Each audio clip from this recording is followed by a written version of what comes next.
নরসিংদীর মাধবদীতে ধর্ষণের ঘটনা ধামাচাপা দিতে এক তরুণীকে বাবার কাছ থেকে ছিনিয়ে নিয়ে হত্যার অভিযোগ উঠেছে কয়েকজন যুবকের বিরুদ্ধে। সকালে কোতালিরচর দড়িকান্দি এলাকায় একটি সরিষা ক্ষেত থেকে গলায় ওড়না পেঁচানো অবস্থায় ওই তরুণীর মরদেহ উদ্ধার করা হয়। নিহতের স্বজনরা জানান, গত 15 দিন আগে স্থানীয় বখাটে নুরার নেতৃত্বে কয়েকজন মেয়েটিকে তুলে নিয়ে ধর্ষণ করে। বুধবার ভুক্তভোগীর বাবা মেয়েটিকে নিয়ে খালার বাড়িতে যাচ্ছিলেন। পথিমধ্যে বড়ইতলা এলাকায় পৌঁছালে 5 জন যুবক তার বাবার কাছ থেকে ছিনিয়ে নিয়ে যায়। পরে খোঁজাখুঁজির পর তাকে না পেয়ে বাড়ি ফিরে যায় পরিবারের লোকজন।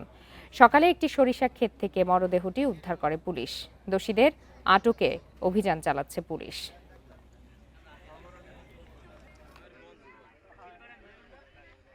হাত বাঁধা অবস্থায় পেয়েছি। এখন আমরা সুরতহাল প্রস্তুত করেছি এবং লাশ ময়নাতদন্তের জন্য হাসপাতালে প্রেরণ করা হচ্ছে। আর এই ঘটনায় আইনানুগ ব্যবস্থা নেওয়া হবে।